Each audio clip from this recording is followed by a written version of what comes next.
तो दोस्तों आज हम फिर से आपके लिए लेकर आए देश और दुनिया की सभी ताजा बड़ी खबरें फटाफट एक एक कर विस्तार से आज आपको बताएंगे। तो वीडियो को अंत तक जरूर देखें दोस्तों। वीडियो बनाने में हमें काफी मेहनत लगी है, तो वीडियो को दिल से लाइक कर दे। जी हाँ दोस्तों, पहली खबर आपको हम बताएंगे कि भारत के बाद अब सऊदी अरब और फ्रांस में लाउड स्पीकर बैंड की उठी मांग। तो वहीं आपको बताएंगे दोस्तों की एनसीपी अध्यक्ष शरद पवार ने बीजेपी पर साधा निषादा सांप्रदायिक समस्याओं को बताया जिम्मेदार। तो वहीं आपको बताएंगे दोस्तों की अमेरिका से मोदी सरकार को लगा बड़ा झटका। अमेरिकी प्रोफेसर ने भारत को बताया गंदा देश, हिंदू और ब्राह्मण पर साधा निशाना।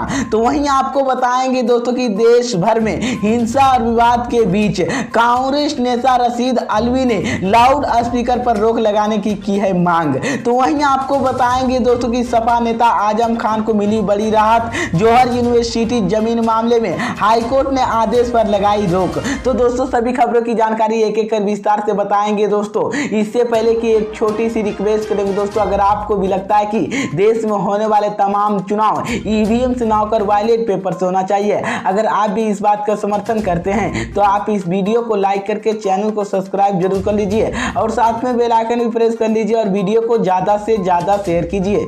इसी बीच पर दोस्तों अगली खबर की औरतों की मैं आपको बताएंगे कि भारत के बाद अब सऊदी अरब और फ्रांस में लाउड स्पीकर बैंड की उठी मांग। जी हाँ दोस्तों, आपको बता दें ये बड़ी खबर सामने निकल कर आई दोस्तों की भारत में लाउड स्पीकर के इस्तेमाल को लेकर विवाद जारी है। महाराष्ट्र और लेकर यूपी में समेत कई राज्यों में इसी को लेकर विवाद खड़ा किया जा रहा है। इसी बीच में आपको बता दें कि महाराष्ट्र में एमएनएस प्रमुख राज ठाकरे ने इस विवाद को दावा किया है कि वो प्रदेश के उद्धव ठाकरे सरकार की लाउड स्पीकर से इस्तेमाल के लिए पुलिस की इजाजत जरूरी कर दी जाए। इधर राज्य के गृह मंत्री दिलीप वलेश पटेल ने सोमवार को कहा कि महाराष्ट्र में धार्मिक स्थलों पर लाउड स्पीकर की अनुमति देने के लिए कुछ दिनों का निर्देश तैयार करने के लिए संभावना है। इसी बीच में आपको बता दें कि इसी को लेकर अब भारत के बाद सऊदी अरब ने रमजान के दौरान मस्जिदों में लाउड स्पीकर के वाली केवल प्रतिबंध लगाने की घोषणा की है। इस्लामिक मामलों में मंत्रालय ने कहा है कि स्पीकर वर्ष से 1/3 के अधिक नहीं होना चाहिए। अधिकारियों ने मस्जिदों के कर्मचारियों की यहाँ पर सुनिश्चित करने के लिए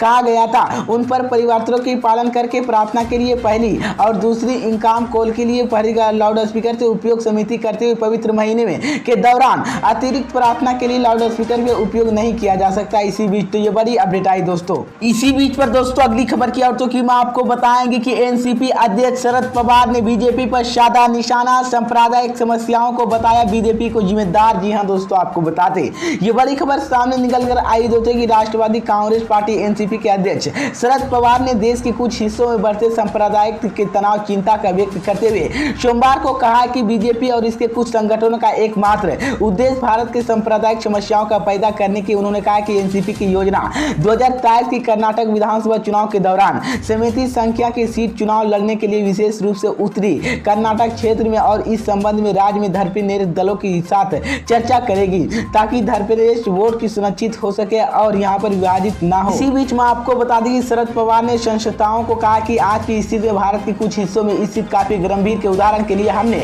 रमुआवनी के हनुमान जयंत चौधरी के दौरान कभी परेशान के बारे में नहीं सुना है, लेकिन अब हमें जानकारी मिली है कि कम से कम 5 से 6 राज्यों में बहुत सी समस्या एक तरह से सांप्रदायिक तनाव है। उन्होंने आरोप लगाया कि इस स्थिति के कारण बीजेपी और उसके संगठनों के एकमात्र दृष्टिकोण सांप्रदायिक समस्याओं का पैदा कर रहा है। इसी बीच में आपको बता शरद पवार ने यह भी आरोप लगाया कि कई राज्यों में सीबीआई के आकर जैसे कुछ एजेंसियों का इस्तेमाल सत्ताधारी बीजेपी के विरोध राजनीतिक दलों की स्थिति में एक प्रकार अंतर पैदा करने के लिए किया गया। इसी बीच तो ये बड़ी अपडेट आई दोस्तों। इसी बीच पर दोस्तों अगली खबर की औरतों की मैं आपको बताएंगे कि अमेरिका से मोदी सरकार को लगा बड़ा झटका। अमेरिकी प्रोफेसर ने भारत को बताया गंदा देश, हिंदू और ब्राह्मणों पर साधा निशाना। जी हाँ दोस्तों, आपको बता दें ये बड़ी खबर सामने निकल कर आई दोस्तों की एक अमेरिकी महिला प्रोफेसर के वीडियो इंटरनेट पर तेजी से वायरल हो रहा है, जिसमें से उन्होंने अप्रवासी भारतीयों के बारे में भड़काऊ टिप्पणी की है और प्रोफेसर की पहचान एमवे वेक्स के रूप में हुई जो प्रेसल यूनिटाइट के कानून पढ़ाती है। उन्होंने यहाँ पर बयान की टक्कर करेंसी सिक्योरिटी कार्यक्रम के दौरान